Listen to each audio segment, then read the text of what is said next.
continue on. This is part 2 of my series on personal protection dogs for the survivalists. In the first segment, I talked about canine sensory systems, the ability to smell, ability to see, and ability to hear. In this segment, I'm going to talk about breed selection. What's the best dog for self-defense, home protection, family, etc.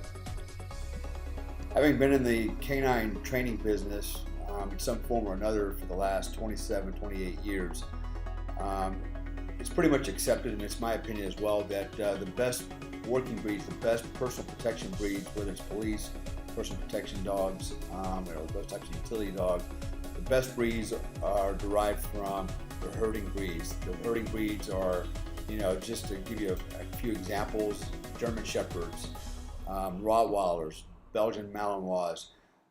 These are kind of your top 3 working dogs that you'll see out in the field. You'll see Dobermans. Dobermans were actually bred specifically for protection work, not as herding dogs.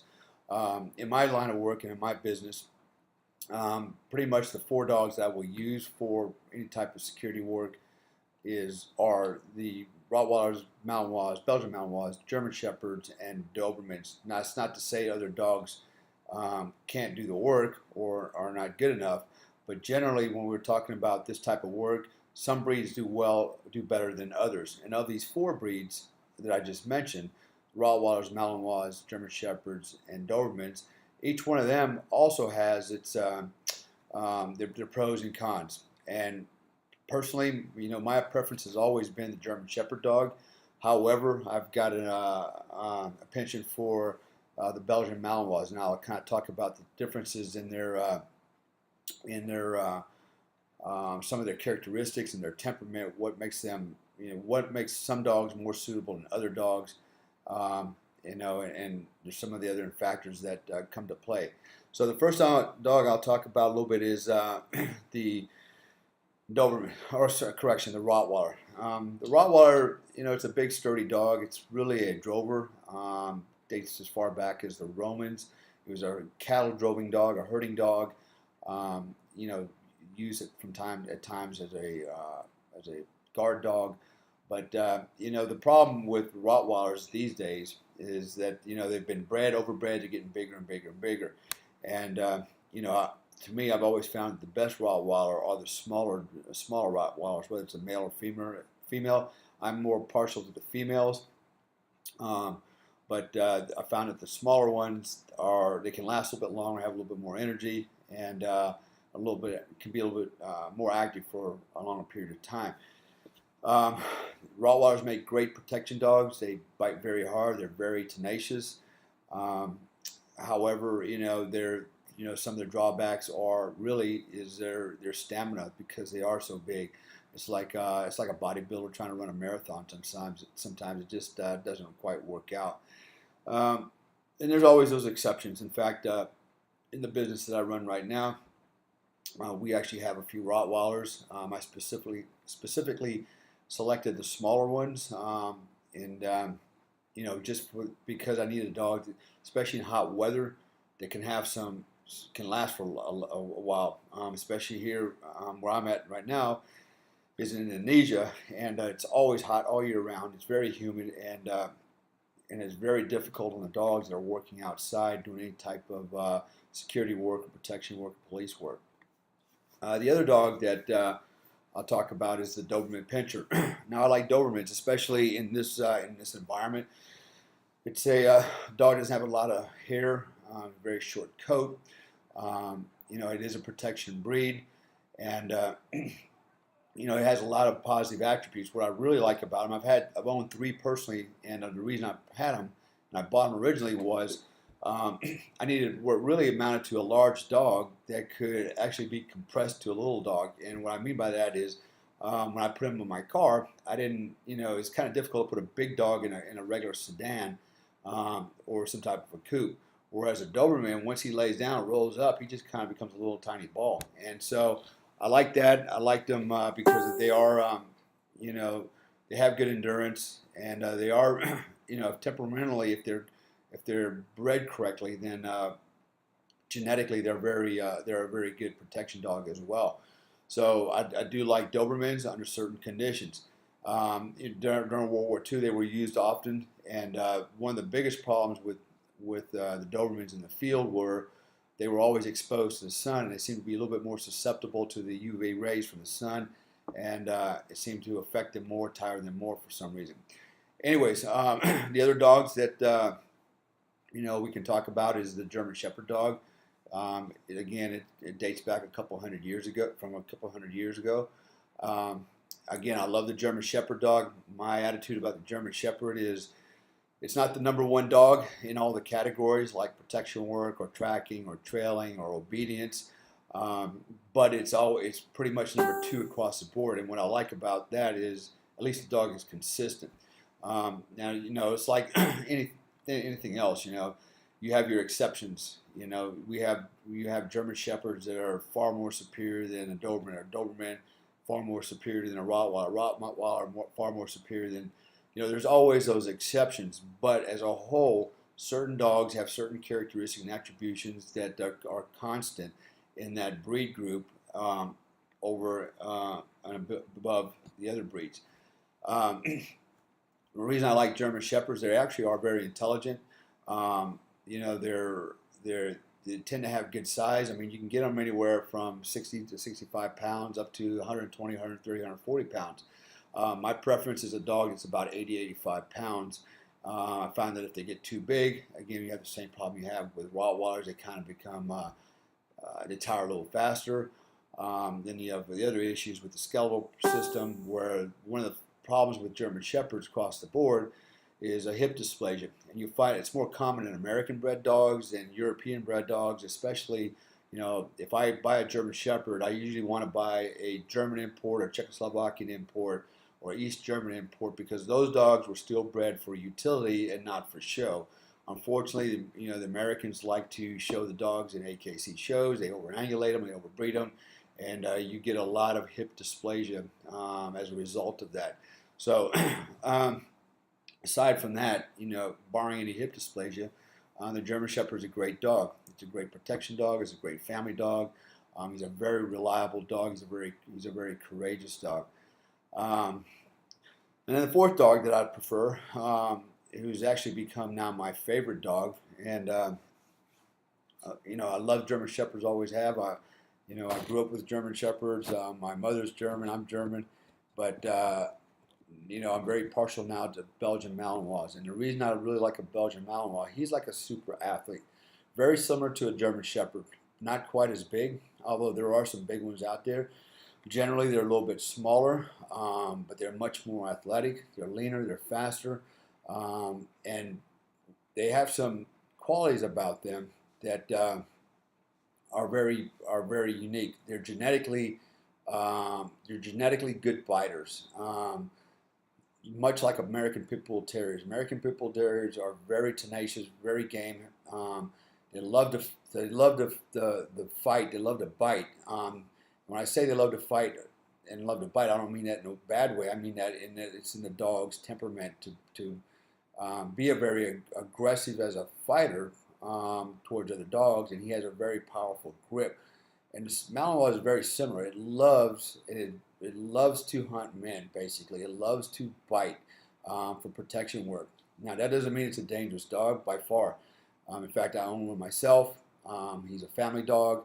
He is trained in personal protection. He goes everywhere I go. He sleeps with the family, and I trust him 100%, even in public. He has a switch that I can turn on and off through the training. He can be aggressive, or he can be super social, and I can take him pretty much anywhere I want to take him. So he's a fourth breed that I really like, is the Belgian Malinois, just because of his athleticism, but really because of his genetic ability to do police work and protection work. By far, it's almost a sure thing that if you get a well-bred Malinois puppy, it's gonna do the work that you want it to do. The only problem with them are sometimes they're so aggressive that when I say so aggressive, that sometimes you can only use them in certain capacities. And I don't want to paint a picture of these dogs are super aggressive and super dangerous. They're not. It's just that they they're just super hardcore dogs. And I've always told people that once you get a Belgian Malinois, he's a one-man dog. I don't know how many cops I have seen that have taken a Belgian Malinois, bought it off another guy, whatever, and came back the next day and both his arms were wrapped up because the dog just mauled him. And they are tough dogs, and you have to be the alpha leader with them and let them know that they are, below you in that hierarchy. Otherwise, they will take advantage of you. So, from my personal opinion, I like Belgian Malinois. I like Belgian Malinois for personal protection. I'm fine with them around kids and family. They're great dogs for indoors. They're great for traveling, and they're super reliable. They have genetic bites that are just phenomenal. And in that regard, the dog to me really does make the ultimate personal protection dog. Not discounting Rottweilers or any other breeds out there, any non-working breeds, for example. There are a lot of other dogs that are good dogs and will do what you need them to do.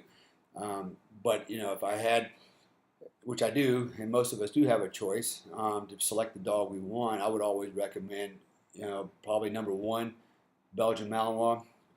Number two, German Shepherd. Number three, I'm partial to the Dobermans, a good German-bred Doberman out of working lines, and then the Rottweiler, as long as he's a small Rottweiler, but out of good working lines.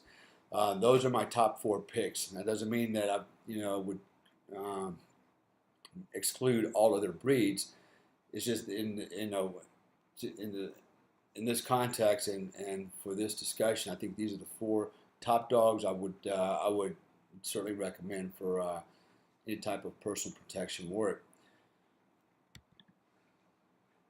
So some things we want to consider about when we talk about personal protection dogs.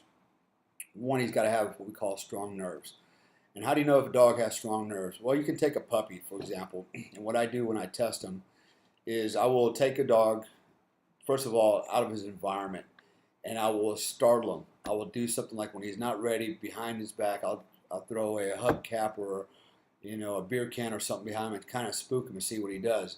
Now, of course, I expect him to kind of jump, turn, and he might tuck his tail, but then I want him to turn around, look, and raise his ears, bring his tail back up, and then move forward and investigate whatever that noise was. So I want to see a little bit of boldness in the animal.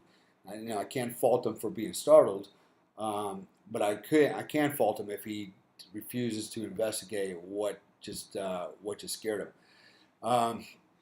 There's a few other tests that I can do. For example, I use an umbrella. I'll walk up to the dog, and then I'll open the umbrella real quick in front of the dog. So all of a sudden he sees a little pinpointy umbrella that all of a sudden opens up into this bloom. And I want to see what his reaction is. Same thing. He may jump back a couple of feet, and then he'll stop. And then what I expect him to do is push his head forward and start looking with his ears up and trying to investigate and see what's going on. And then not shy away from that. I'll test him around other noises, other people. I want to see his body language and how he carries himself, how he holds up under stress. Later on, I'll test him in his bite work. I'll see if if he's willing to bite, and if he's willing to bite, will he bite with a full grip? Will he bite tenaciously, or is he kind of reluctant to bite? What kind of drive does he have? Does he have a strong hunting drive? How do I determine that? Well, basically, a hunting drive is no more than the dog's drive to chase something. His willingness to go after something, like a ball or a Kong toy. If I throw a ball, if he's like can't wait to scamper after it, then he's demonstrating what we call prey drive. And then then later on, we're going to see what kind of fighting drive and defense drive the dog has. So there's different drives the dog works in that you can only determine that if you have a little bit of experience with canines. The main drives I'm looking for is prey drive and hunting drive, his ability and his desire to chase things. And then the second thing is his fighting drive. I want to know if he's willing to fight and if he'll do it eagerly. And how do you determine that? Basically, and different dogs work at different ages. Interesting, again, going back to the Malinois, I found that at a very young age, 4 or 5, even sometimes younger than that, 4 or 5 months or 2 months, 3 months, you can kind of put some pressure on these dogs. And when I say pressure, is try to be a little aggressive with them and draw them out and see if they're willing to stand and fight. And a lot of times they're willing to stand and fight and take the bite at a very young age, whereas other dogs, You may not see that in them until they're 9 months old or 12 months old, sometimes lower than that. And then I'm looking at, does he willfully continue to fight? Does he like it? Is he eager to keep fighting you? Or is he fighting what we call out of defense? Is he in a defensive drive where he's only fighting to survive? If he's given the option, he'll run away. I don't want that dog. I want the dog that's going to stay in the fight no matter what. I want a dog that's willing to hunt and chase. And a lot of times when you're working protection dogs, you cannot tell the average person cannot tell the difference. If the dog is working in prey drive or fight drive, because it looks similar. It's aggression, right? The dog's barking, he's doing all kinds of stuff, and he's biting. But there's actually, through the trained eye, you can tell which drive the dog is working in. And ideally, no dog has an equal amount of drive. Very rarely do they have an equal amount of drive. Usually they're stronger in prey drive or stronger in defense drive. And what we want to do is bring both drives up to where they're equal and balanced. And that's when we know our dog is ready and very capable to protect us.